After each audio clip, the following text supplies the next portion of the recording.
The old man's hands trembled as he clutched the phone, the screen's glow casting harsh shadows on his weathered face. "Please, son," he whispered into the receiver, his voice cracking like dry leaves underfoot. "I'm broke. The house. They're foreclosing. I need help." Silence stretched on the other end, then a sigh, heavy with impatience. "Dad, we've been through this. You should have planned better. I can't keep bailing you out." The line went dead, a sharp click that echoed in the empty kitchen like a gunshot. Arthur's chest heaved, fury boiling up from his gut, hot and acidic. He slammed the phone down, shattering the silence, and stared at the crumpled lottery ticket on the counter, the one worth $333 million, untouched, a secret he'd guarded like a venomous secret. They all abandoned him. All except one. And now, the betrayal burned like fire in his veins, igniting a resolve colder than the winter wind howling outside his modest home. Arthur Hadley had always been a man of quiet endurance. At 78, his body was a map of hard labor, calloused hands from decades in the steel mill, a back bent from lifting more than his share.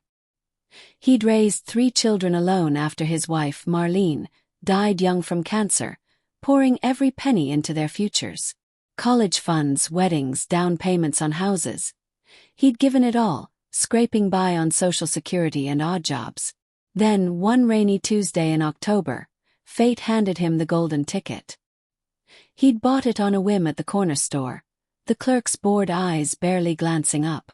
When the numbers matched that night, Arthur sat frozen in his armchair, the TV droning lottery announcements, his heart pounding like a war drum. $333 million after taxes. Enough to rewrite lives. But he told no one. Why? Paranoia, perhaps. Stories of winners ruined by greed, families torn apart. Or maybe it was doubt, a nagging whisper that his family's love was conditional, tethered to what he could provide. He'd seen glimpses. His daughter Lisa's dismissive calls when he couldn't afford extravagant gifts. His son Mark's excuses when Arthur needed a ride to the doctor. Only his grandson, Tommy, 22 and fresh out of college, checked in regularly, bringing groceries or just sitting to talk about life. Tommy, with his mother's kind eyes and a laugh that reminded Arthur of Marlene. The idea to test them came in a fit of insomnia, the weight of the fortune pressing on him like a stone. What if he pretended to be broke, truly destitute, on the brink? Would they rally? Or reveal their true colors? Started small. He cancelled family dinners, citing tight times. Whispers of medical bills piling up. Then the big lie. A fake foreclosure notice, crafted with a friend's help at the print shop. Arthur mailed copies to each of them, his hand steady despite the storm inside. "I need help," the letter begged. "Please." The responses trickled in, each one a knife twist. Lisa, his eldest, called first. "Dad, I'm sorry, but with the kids' tuition and the mortgage, we just can't." Her voice was polished like a sales pitch, laced with that false sympathy she'd perfected in her real estate job. Arthur pictured her in her McMansion, sipping wine, while he paced his creaky floorboards. Heartbreak clawed at him. Hadn't he paid for that house? But he swallowed it, murmuring thanks anyway. Mark was next, brusque as always. "Look, Pop, you gotta get on assistance programs. I told you to sell the house years ago. No offer, no visit. Just advice, cold and detached." Arthur's resentment festered, memories flashing. Mark's wedding, where Arthur had footed the bill, smiling through gritted teeth as relatives praised his generous son. His youngest, Sarah, didn't even call. A text. "Sorry, Dad. Tough month. Love you. Love you." The words mocked him, hollow as an empty promise. Days blurred into weeks. Arthur's home felt like a tomb, the silence broken only by the tick of the grandfather clock, a relic from better times. He ate sparse meals, ramen and canned soup, to sell the illusion, his stomach twisting with hunger he didn't need to endure. Humiliation burned. He was a millionaire play-acting poverty, but the act unearthed truths uglier than fiction. Nights he lay awake, fantasies swirling, confronting them, screaming the truth, watching their faces crumple in regret. But doubt crept in. Was he wrong? Manipulative? The money amplified his isolation, a curse disguised as a blessing. Then Tommy showed up, unannounced on a blustery evening, his beat-up Honda crunching gravel in the driveway. Arthur opened the door to his grandson's worried face, rain dripping from his hood. "Gramps, I got your letter. What's going on?" Tommy stepped inside without waiting, shaking off water like a dog, his eyes scanning the dim living room, the threadbare couch, the stack of unopened bills Arthur had staged. They sat at the kitchen table, the air thick with the scent of damp wood and brewing coffee. Tommy listened as Arthur spun the tale. Bad investments, medical debts, the bank closing in. Lies, all of it, but Arthur's voice trembled genuinely, emotion bleeding through. Tommy's face paled, his hands fidgeting with a napkin. "Why didn't you say something sooner? I don't have much, but here."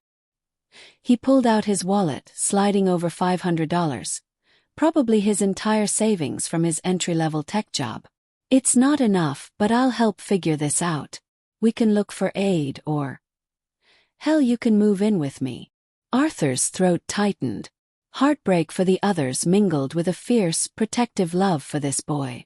"Tommy, you shouldn't." "No, Gramps. Family sticks together." Tommy's eyes shone with determination, a moral clarity Arthur envied. In that moment, the betrayal from the others crystallized into something sharper, resentment turning to obsession. They had failed the test. Tommy had passed. And now Arthur's mind shifted gears, from pain to planning. Revenge.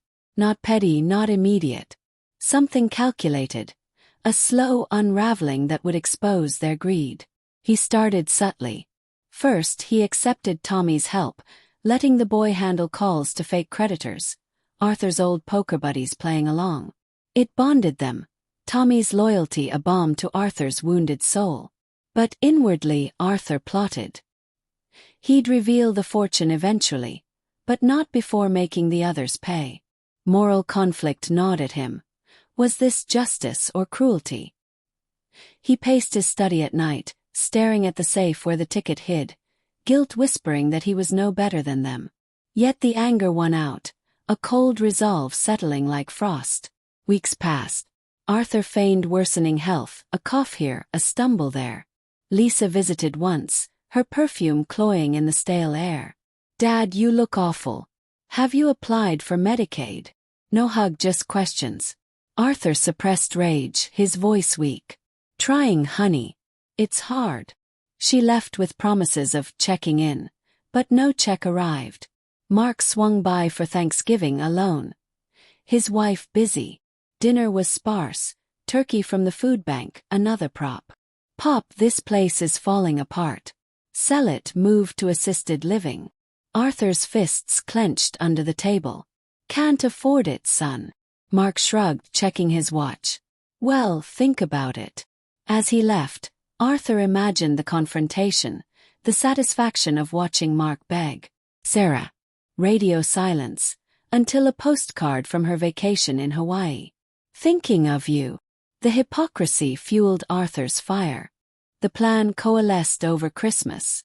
Arthur hosted a last family gathering, claiming the house would be gone soon. The air was tense, eggnog sour on tongues.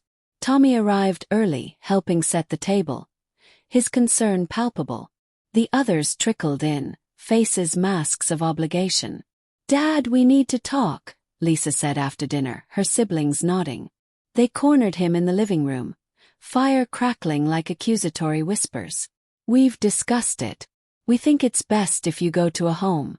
We'll chip in for the basics, but we can't do more." Arthur's heart hammered. Humiliation surged, treated like a burden, a problem to solve. "You'd put me away." His voice rose, cracking. Mark sighed. "It's practical, Pop. We're all stretched thin." Sarah added softly, "We love you, but..." The word hung, a betrayal laid bare. Tommy, overhearing from the kitchen, burst in. "What the hell? Gramps needs us, not some institution."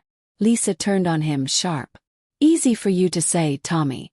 You're young, no family yet. The argument escalated, voices overlapping like thunder. Arthur sat silent, absorbing it. His mind a whirlwind of fantasies, disinheriting them, exposing their selfishness. As they left, promises unfulfilled, Arthur hugged Tommy tight. You're the only one, kid. That night alone obsession took root. He drafted a will in secret, consulting a lawyer via payphone to avoid traces. Everything to Tommy, the house, the fortune, trusts for his future kids. The others, nothing. But that wasn't enough. He needed them to feel the sting, to chase what they'd lost. Subtle hints began. Arthur found a small windfall, a fabricated insurance payout, and shared it vaguely in calls. Things might turn around. Lisa perked up immediately. Really, Dad? How much? Greed dripped from her tone. He dangled more. Mentions of investments paying off, casual drops about consulting a financial advisor. Mark called more often, offering advice. Sarah sent flowers, suddenly attentive. Suspicion built in Arthur's chest. Were they sniffing opportunity? He tested further, inviting them individually for important talks. With Lisa, over tea in the sunlit kitchen, steam curling like secrets. I've been thinking about my will, he said casually. Her eyes lit. Oh, that's smart, Dad. He nodded, feigning frailty. Want to make sure everyone's taken care of. She leaned in, voice honeyed. You know we've always been here for you. Liar. Arthur's resentment simmered, but he smiled. Of course. Similar scenes with Mark and Sarah, each revealing hidden motives. Hints at their debts, subtle probes about amounts.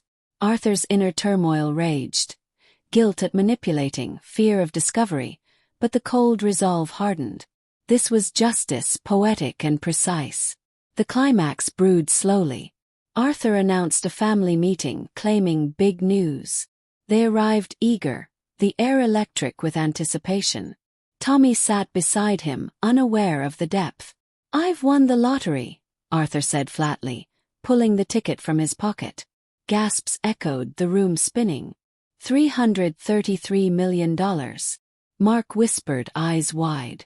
Arthur nodded, watching their faces transform. Shock to joy to calculation.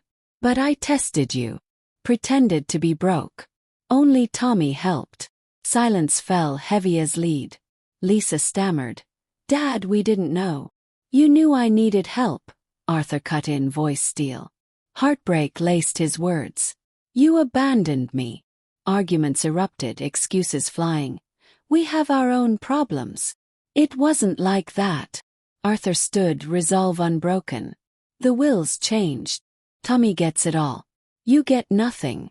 Fury contorted their features. Mark lunged forward. You can't. That's manipulation. Is it? Arthur shot back. Or just revealing truths? Tommy looked stunned, whispering. Gramps, you don't have to. I do, Arthur said, hugging him. But as the others stormed out, threats of lawsuits hanging, a twist gnawed at Arthur. In his obsession, had he become the monster? Months later, the fortune distributed. Arthur sat with Tommy on the porch, sunset painting the sky.